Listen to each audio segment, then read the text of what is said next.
Okay, Masechet Yoma, Daf 71, and we're talking about the Avodah of Yom Kippur. Mishnah mentioned that every time the Kohen Gadol changes clothing, he washes his hands and feet, goes to the mikveh, and washes his hands and feet again. He does it a total of 5 times during the day. Now, here's the thing. If we look in the Pisukim themselves, in Vayikra Nacharemot, you have Pisukim 23 and 24. If you want to open a Chumash, you could follow along, but I'll read them for you.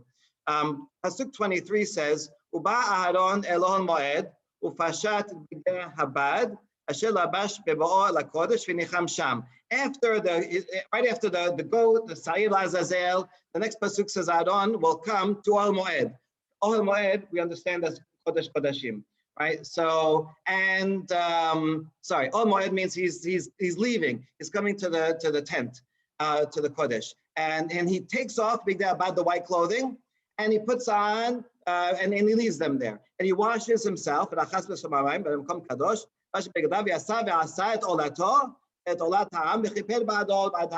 the next thing he does when he puts on the golden clothing is he does his olah and olah ta'am. That's the ayil. There's 2 ayils on Yom Kippur, right? For himself and for other people, those are olah ayils. So if you had only the Torah and you didn't have Mishnah, all you would know is that there's three changes of clothes. First, he puts on the gold clothing and he does the Tamid Shel Shachar. Then he puts on the white. He does all the Yom Kippur service. And then he puts back on the gold, and he'll do all the Musafin and Tamid Shel Ben Harbayim. However, and if you do it that way, then the Pesukim are perfectly in order, because he's gonna leave the Kodesh Kodashim, change his clothes, and then he does the Ayil, the Olah, and everything else. It reads very smoothly. And the thing is that the rabbis have a tradition that there are 5 changes of clothes. Why does he have to put it on the white clothing again? Just to go in and take out the shovel with the ketoret that he put in before. That's the whole thing. Why does he have to do all that? Maybe because it was still burning. He wants it to be burning longer, continuously, while he's doing everything else. So in any case, he has to do that. So what is he doing in the middle with the golden clothing, between the 2 white clothings, right? What happens during that time? So we learned that he's doing that ayil, right? The olah ta'am, olato and olah ta'am. But now, if you have it this way, now it's actually out of order, because, see, beforehand it was in order, he's changing, and then he's doing the olah after. But now we understand that Pasuk 23 that says, Ufasha b'dei abad asher lavash, is going to change from the clothing that he had been wearing, the white clothing that he had been wearing already. But the rabbis we're going to see today say that means he wore them already once, and there's the second time he's wearing them. According to that, the last changing is mentioned before the olah, which is done at the 3rd stage. So it's dropping the 4th stage before the 3rd stage. And so now the rabbi is going to have to say it's out of order.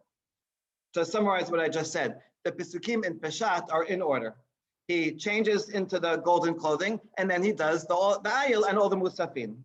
But because the rabbis introduced another stage, and the ayil has to be the middle stage, right? So then that has to jump beforehand, because the pasuk about his changing, they still understand to be his last changing. So now the pasukim that were in order have to be understood out of order. Okay, that's what the Gemara is about to say. So let's see how it says it. Kidesh hadav reglav tinor banan uba Aaron Elohel Moed lama huba. Okay, Ol Moed is not clear. It could refer to the Bet HaMikdash in total, the Kodesh. Rabbis understand to be the Kodesh Kodashim. Why is he coming to Kodesh Kodashim? So that's at the 4th changing, when he puts back on the white, is to remove the shovel that had the coals and the ketoret.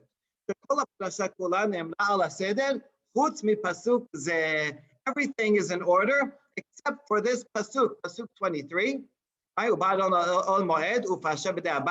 Actually happens before he changes back into the gold, right? Okay. Now, my ta'ama. Why do you have to say this? Why do you have to take it out of order?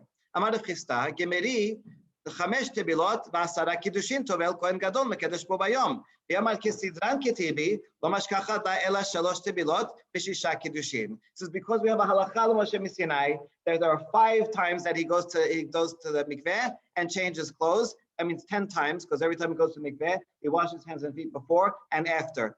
And since we have that halacha l'Moshe Sinai, then we can't read the Peshat, because the Peshat, he only changes 3 times. This is an amazing example of a midrash mikayim, a midrash that we know the answer already, we know the halacha is, and then we have to read it back into the pasuk.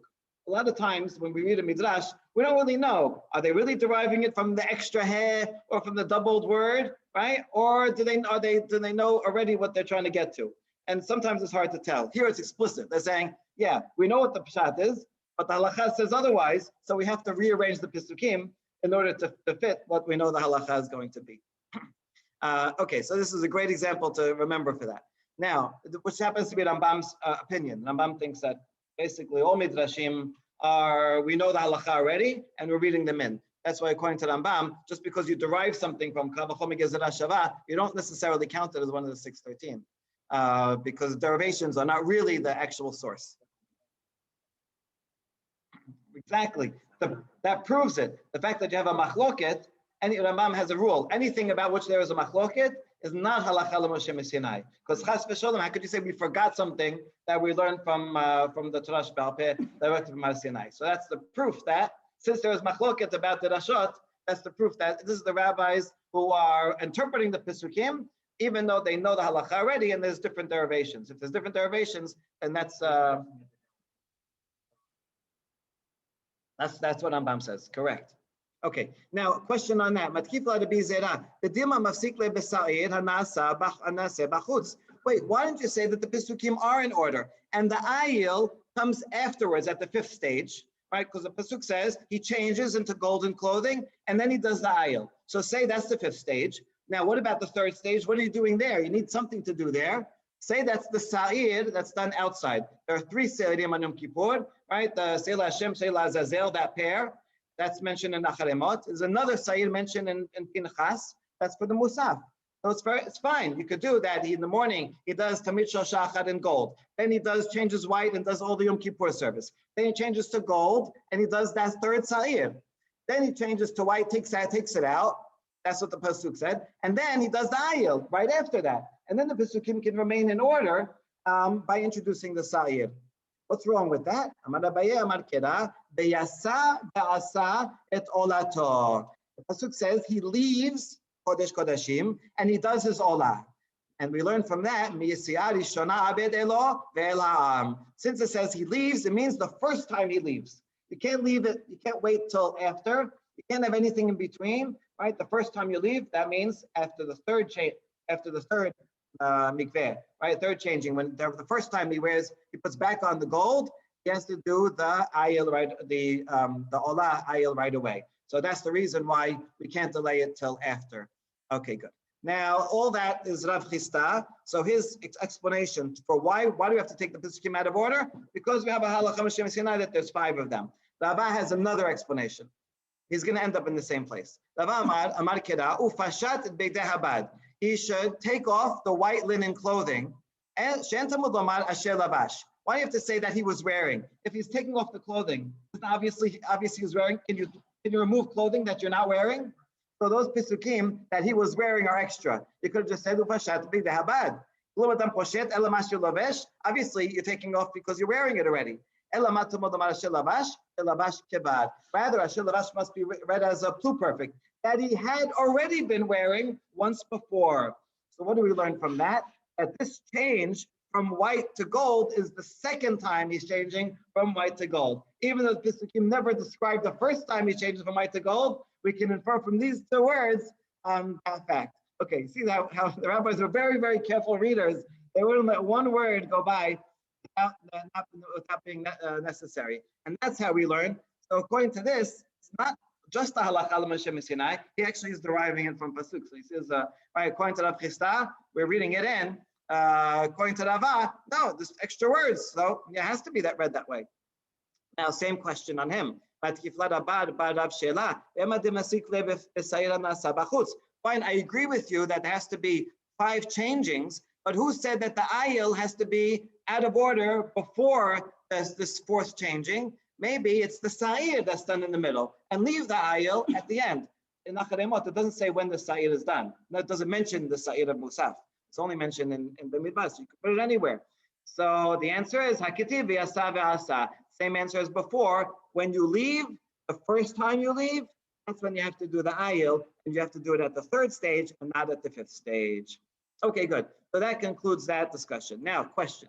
Is it true that everything else is in order? You said that this ayil is out of order, but that implies everything else is okay. This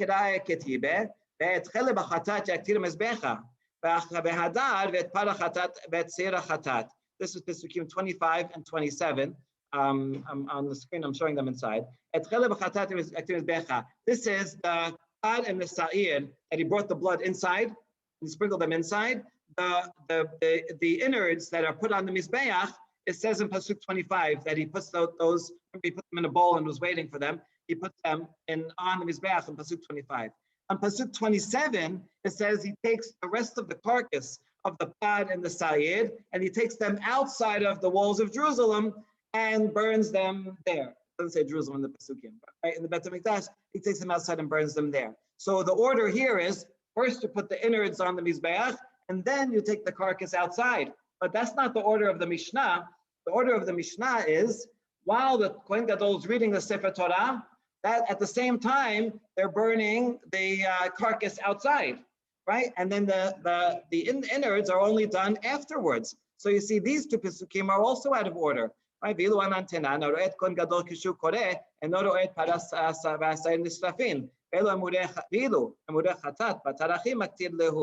the Mishnah says someone who is listening to the Kohen Gadol reading the Torah cannot possibly witness the burning of the carcasses because it's too far away. You can't get both.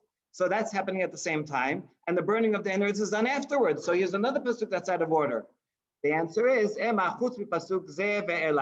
we said that the pasuk about the ayil is out of order, we meant until now everything was in order. This pasuk is out of order. Afterwards, there's other pasukim out of order, right? But so in fact, yes, there are more than one place that the parasha is out of order. Okay. This is a great question. Why are you rearranging the pasukim?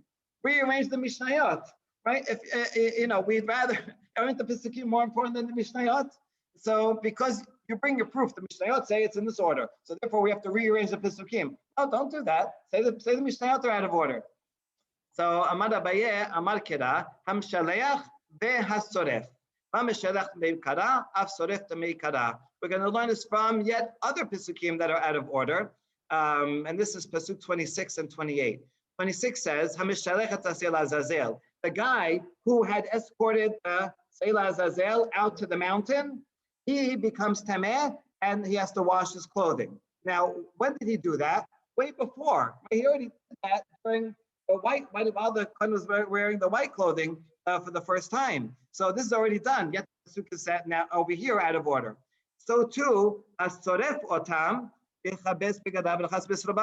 one who burns the carcasses also becomes tameh. Even though this said later, we should assume it happened before. So that's why we take the pasukim out of order, because we have to. Since pasuk 26 is for sure out of order, pasuk 28 about the burning, we can assume is also out of order. That's our answer.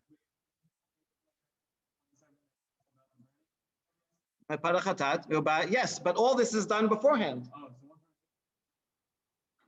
Right, exactly.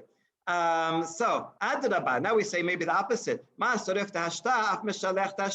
Maybe you'll say, since the burning is done later, maybe the Seila Azazel is only sent away later, right? Maybe you wait till the end of the service to send it La Azazel, and not while the Kohen Gadol is in the white clothing.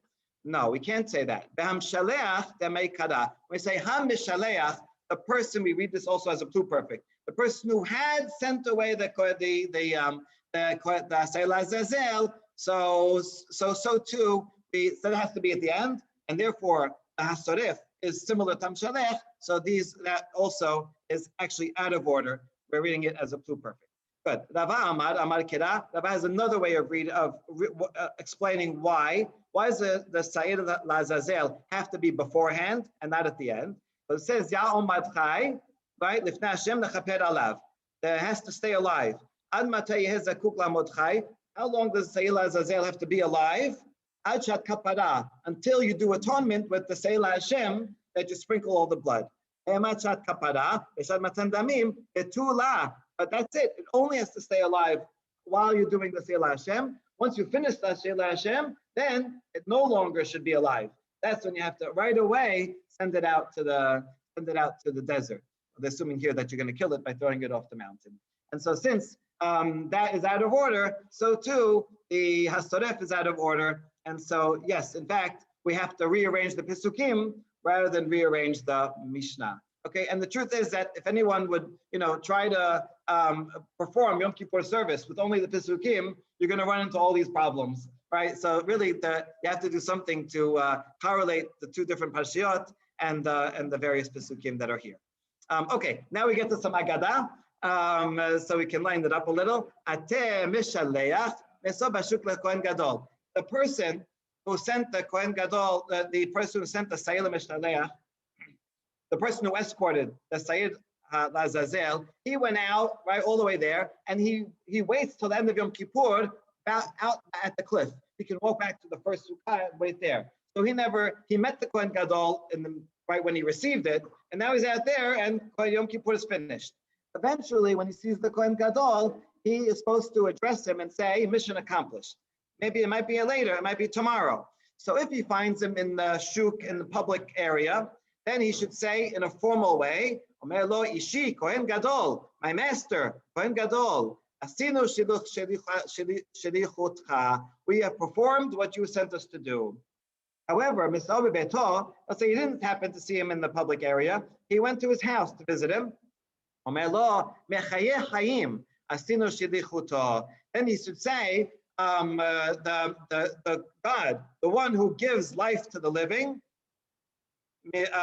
meaning giving kind of a blessing. Yes, we performed your mission. Now, why the difference in the way you address him? If you're in public, then you should give him honor in public and say, Ishi, my Master Kohen Gadol. But if you're not, then you don't have to do this very formal way. Instead, you say, the one who grants life to the living, right? Meaning, implying you should have long life. We performed what you did. Okay, very nice. Now that,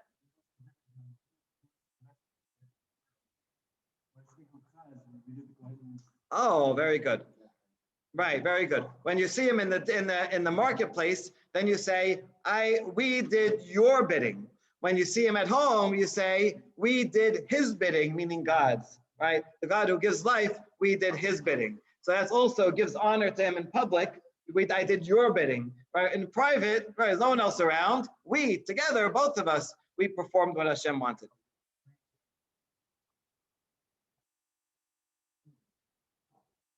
Yeah, but in public, you have to give the Kohen Gadol a little more kavod. Wait, we're getting to rabbis right now. Okay. No, so we replace the Kohen Gadol with the rabbis. We're going to see in the next Agadot some of the tension or the shift from the world of Kohanim to the world of rabbis. So here, Amar Rabba, when the rabbis, after they studied together in the city of Pumbedita and Bavel, when they were taking leave of each other, how did they say goodbye? They say, God who gives life, he should give you long life that are good and proper. That's how they would say goodbye to each other. Very nice. We should bring this back. It's a very nice thing to say. Now, this while we're talking about mechayeh chayim and the word chayim, what does it really mean? We go on a little agadah about this. Etalech lifnei Adonai barsot hachayim. In Tehillim, right, is a prayer. I should walk before God in the land of the living. What does it mean, the land of the living? Is there a place you can walk that's the land of the dead? Like, what is it talking about? In mythology there is, but right, what does Tehillim mean by it? Amar Rav Yehuda, Ze mekom shevakim. This is talking about marketplaces. Right, like a supermarket. You go, right, or the shuk, you go there. It's the land of the living because everything you want to buy, fruits, vegetables, meat, right, everything is there, all the sustenance. And so we hope to walk not in a desert, place is hard to live, but someone that has all our ready sustenance. It's interesting, it says marketplaces. We just mentioned the marketplaces, if you missed the Kohen Gadol there. So it's a great blessing. It's beautiful. When you get time to go to the supermarket, you should remember, right? Remember this. This is what it means to walk. And furthermore, the more about the word chayim. There's a blessing. Length of days and years and peace they will add to you. Right? You should be added shenot chayim, years of living years. What does that mean? I hope you have many living years. Just say many years. Can you have years that are not living years? Right? Well, it's redundant. Good.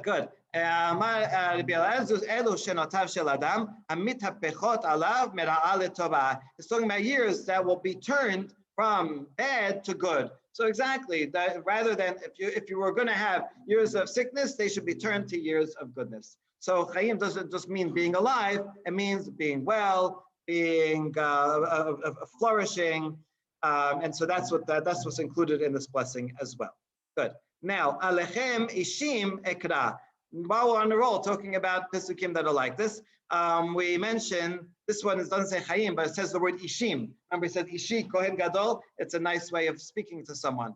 So the full pasuk is alechem ishim ekra bekoli el bnei adam. We'll read the midrash in a second. Happens to be this pasuk Rambam uses at the very beginning of Modeh Nevuchim. It's the introductory. It's the epigram. Why does he put this as introductory pasuk of his major work? He's saying, Alechem ishim ekra. To you, men, I call. My voice is to the sons of men. So in a way, saying, listen up. I have a lot to say in this book, but there might be a subtle hint why he's using his pasuk. To you, ishim ekra. Ishim is like good people. Bnei Adam are common. Ishim is like very important people. Bnei Adam is common people. Maybe saying you can read this book on two levels, right? Koli, right? I'm really speaking to you. So that's how Rambam might be using it. Anyway, back to the Gemara. Amar Rabbi Berechia, Elu Talmidei Chachamim shedomim lenashim ve'osim gibura ka'anashim. Very interesting drasha. Why does it say ishim? Ishim is different from, if you want to say the plural of people, men, you say anashim. Ishim sounds like the plural of isha. Isha, or would we say nashim, right? But isha, ishim. So it says, to you, female, right, I call, and then it says, bnei Adam. So it says, these are the sages that study Torah. They are similar to women, but they have strength like men. What do you mean? In what way are they similar to women?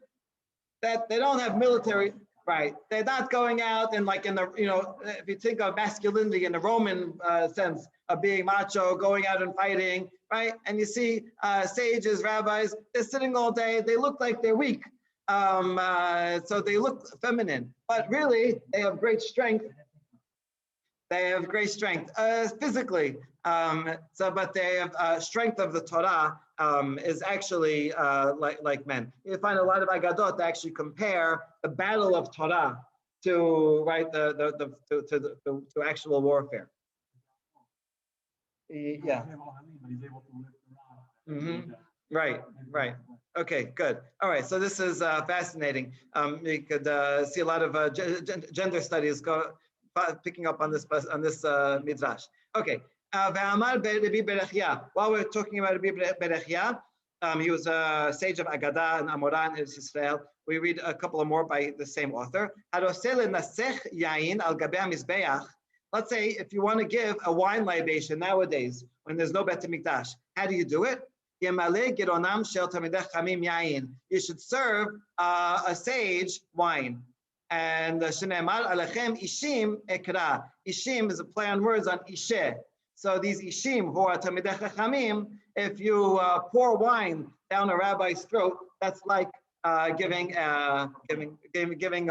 wine, a wine libation. So we see that again. What we're doing here is we're replacing the whole world of the Bet HaMikdash. Like, how do we go on if the Bet HaMikdash, it was the center of religion, and so we're shifting everything. Don't worry, you don't have that anymore.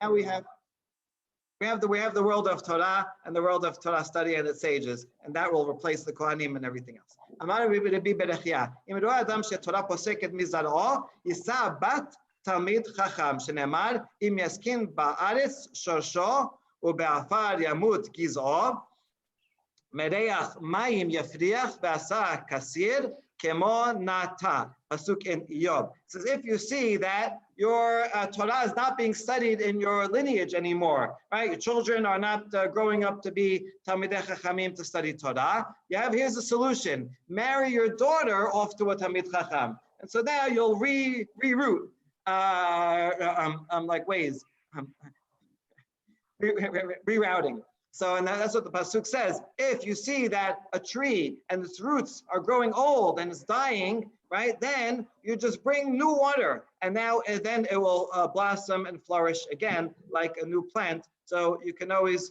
rely on your daughters if you can't rely on your sons. Or you yourself should marry. Right. If you yourself want to marry a daughter of a rabbi, then right, it will continue in your children. Good. Okay. And last story. After the Kohen Gadol finishes everything on Yom Kippur, he has a great holiday, and everybody comes over and they escort him home. And because he did everything successfully, he didn't make a mistake, he didn't die, so everybody's happy. So this is he's looking forward to. Here's an amazing story. Tenora Banan Maaseh. The Kohen Gadol echad sheyasa mi Bet HaMikdash. One Kohen Gadol, he finished and he left the Bet HaMikdash. V'avu azli. Oh, everybody was following him, right? He had to escort. Thousands and thousands of people are walking in the street like a parade. When the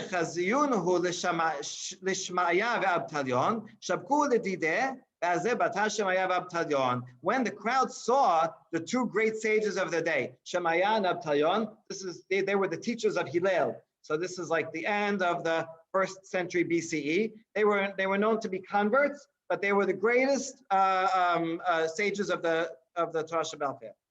So when the crowd saw them, they left the Kohen Gadol and they went and they were escorting Shemaya and Avtalion. So the Kohen Gadol was thinking, "Hey, what am I, chopped liver? Look what I just did, right?" So the Sof Atu Shemaya and Avtalion lefturem mineh the Kohen Gadol. After a while, Shemaya and Avtalion themselves, they came to the Kohen Gadol to tell him, "Chazak u'baruch, right? You did a great job today." So they're giving him honor.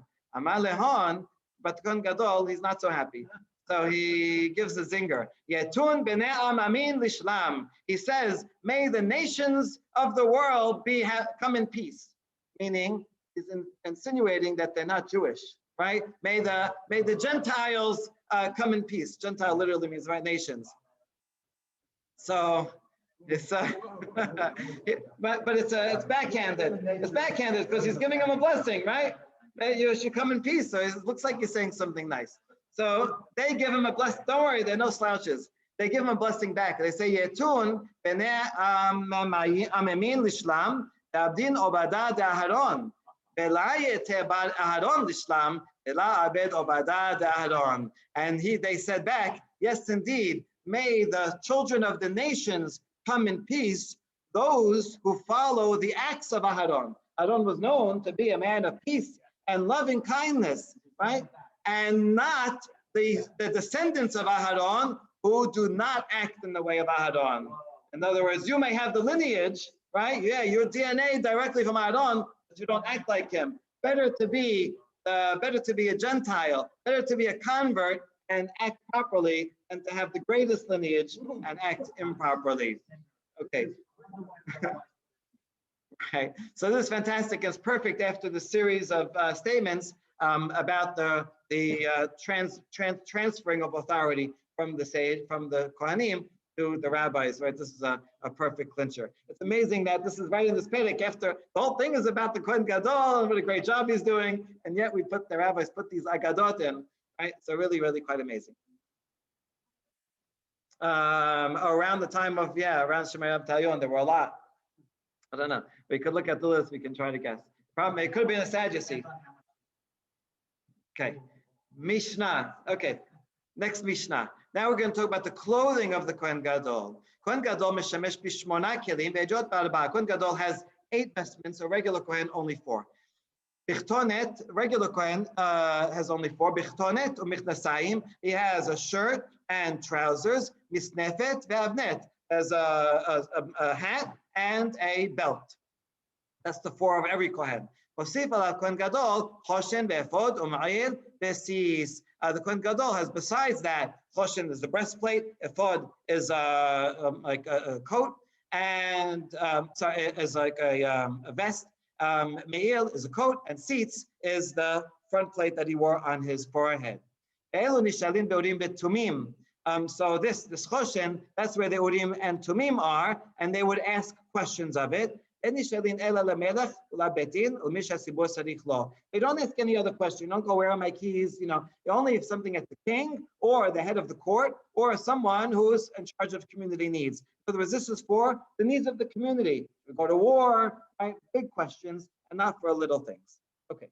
Gemara. Devarim shenemar bahem shesh, chutan kaful shisha. So most of the garments were made out of linen. Linen, you say the word for linen in Hebrew is there's a lot of words, but one of them is you can say bad, but also the word shesh. Now we learned that if it says that it's made out of shesh linen, it should also be twined with six-fold threads. Now maybe you think they're learning it from the word shesh, also sounds like 6. But actually, that's not how they're learning it. We're going to derive it in a second. So it'll be 6-fold. When the Torah says moshzar, meaning twined, that means it should have 8 threads that are spun together.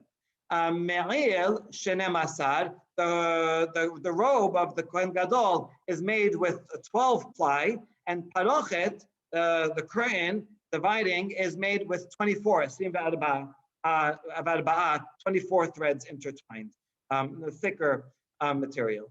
Choshen ve'ephod esrimu u'shmona, and the choshen and ephod is made with 28. That's the most. Okay, now that's the baraita. Now we're going to derive all these things. How do you know that each thread should be made out of 6 spun threads? When it's talking about making the ketonet, it says shesh, et misnefet shesh, et migbaot shesh, et michnasei habad shesh mosad. When it's describing all of these things, it says each of them should be made out of linen. The tunic is linen. The hat is made out of linen. Right? All the trousers are made of linen. Everything is linen. It says it 5 times that they're all made out of linen. So yeah, why are you repeating for each thing that it should be made out of shesh? Whole list and say all of them are shesh. So chamisha kereh ketibe ha de gufeh. Why you need that? One of them is to tell you it itself. Yes, it has to be made out of linen. The chitnahu teaches you that it's made out of chitana. Chitana sounds like the word cotton. Our English word cotton comes from Arabic, and so it is a Semitic word. And I think in the olden days, probably related to here, it means linen. In the olden days, cotton is very old. It's from ancient times. They knew cotton, but I think it was not as widespread as linen. So I think the word chitana could mean originally meant linen. Linen also? Right, kof and chaf might be different in Arabic. Yes, I think that's right. So probably originally they came from the same root. Anyway, so the chitana here does mean linen. So that's one. Another time is to teach you that it should be 6-fold. Maybe because it sounds like the word shesh. Another one is that it should be spun together as one. And another time it says it for other garments, even if it doesn't say explicitly that's made out of linen, that's how you know it. Another one to say that it's me'akev, that if you didn't make the clothing out of linen, it's no good, right? Whatever he does with those clothing is not valid. How do you even know in the first place that shesh means linen? The Davar ha'oleh min hakarka bad. Because it also calls it bad, and bad means something that is alone or a stalk, something that grows separately, right? So stalk by stalk, that is a good description of linen that grows in stalks. In the pictures here on the bottom, you can see how linen grows, the flower of linen, and here's the stalks as they're drying out in the field. After they dry it in the field, they are soaked and smashed, and that's how you separate them. But they grow stalk by stalk, so that's a good description of bad, of the word bad. Vema amra, hold on, maybe it's referring to wool. Wool also grows separately, each hair by itself. Amra pasela. No, it cannot refer to that because hairs can be split, right? And therefore they're not really each one separately because you can split them further. I think we're really splitting hairs here, literally. Hold on, flax also you can separate them, right? You take those stalks and we do end up separating them. No, flax only when it's beaten, then it splits. But unlike hair, where you can just take it and split, right? And split hairs. Good. So therefore, it's referring to linen. Now, Ravina Amar Mehacha. Ravina is a different derivation. How do we know that shesh means linen? Another word for linen is pishtim. And in Yechezkel, this is the Haftarah for Parashat Emor. And it describes the clothing of the Kohanim, and it says it should be all linen. And in the pasuk there it says, and don't wear wool, only linen, because wool is too hot, and we don't want the Kohanim to sweat. Okay, so therefore it says the word pishtim, so then it's clear as linen. It's always dangerous to learn some halacha from Yechezkel because there are very many details in Yechezkel that contradict the Pesukim and the Torah. Remember, that's why the rabbis wanted to put Yechezkel in Genizah. Don't read this book, right? It has contradictory laws. Right, until one rabbi went and spent halakhed himself in the attic until he resolved all the everything through the Rasha, and that's why we can have him again. Okay, so even though that's true, but we are learning this from here. It does say clearly that they are made from linen, so this is an even more explicit source. Now, so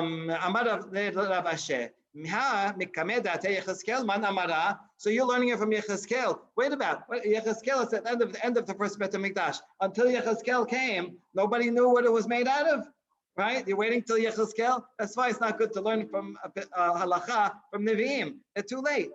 So l'tamich ad amar Rav Chisda davar ze mitzvot Moshe Rabbeinu lo lamadnu medebrei Yechezkel ben Buzi lamanu. Rav Chisda responds to him. Hold on, there's another halacha that Rav Chisda said we don't learn this from the Chumash ben Moshe, but we learn it from Yechezkel, and that is kol ben nechad ayed el leb ve'ayed el basar lo yavo al mikdashi. Anyone who is arel, who is uncircumcised, cannot come to the Bet HaMikdash. How do we know this pasuk? From Yechezkel. So that means we know when no one knew it beforehand. So you're going to have the same problem. Rather, this is a tradition. We know that someone uncircumcised cannot come. Yechezkel just came and he gave a pasuk for it. So now we have authority of a pasuk to hang it on. Here too, you can say the same thing. We always know from tradition that it was made out of linen, and the pasuk of Yechezkel is simply coming to give a support for it. All right, good. Now that we know shesh means linen, now we're going to go to the next part, moshzad. Anytime you see the word moshzad, it's not sixfold, but 8 ply. Minalan, how do you know moshzad means 8 times? Tichtib. ויעשו על שולי המעיל לימוני תכלת ארגמן לתולת שנים מושזד. The robe of the Kohen Gadol, on the bottoms of it were pomegranates made out of cloth, pomegranate shape, and they were made out of three colors, blue, right, techelet, blue, purple, and scarlet, and they were made moshzad, intertwined. Now the fact that you have 3 different colors, so you're going to have strands from 3 of them. And so how do we get the right? This is moshzad mi parochet. the word Mozar is also mentioned regarding the parochet, the curtain. Malahalan esim v'arba'a. We already said the parochet has 24 strands. Afkan esim v'arba'a kol chad v'chad temaneh. So too, the pomegranate at the bottom of the robe is also going to be 24 strands. It's made out of 3 different colors, which means each color is 8. 8 times 3 is 24. And that's how we derive that Mozan means 8. All right. Now, so that's very nice. If you compare, in fact, the Me'il to the curtain, then you would get 8.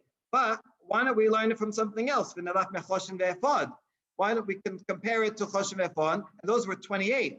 28, not 24. Afkan, 28. Maybe here it should be 28.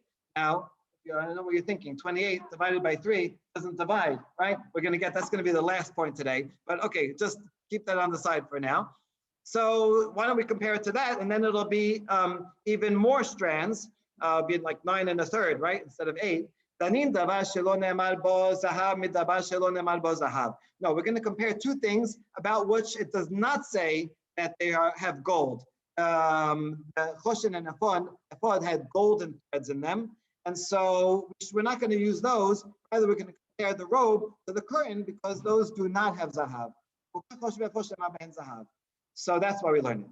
Hold on. If you want to see things that are the most similar, we should learn one piece of clothing from another piece of clothing. And so not a curtain, because the curtain is a building material, not a piece of clothing. So I know that this doesn't say gold. This one does say gold, but nevertheless, it's more similar to a piece of clothing. Ela danin me avnet. Okay, so you're right. You know what? We're going to learn it from the belt, and the belt is a piece of clothing. The danin big, and the belt has 24.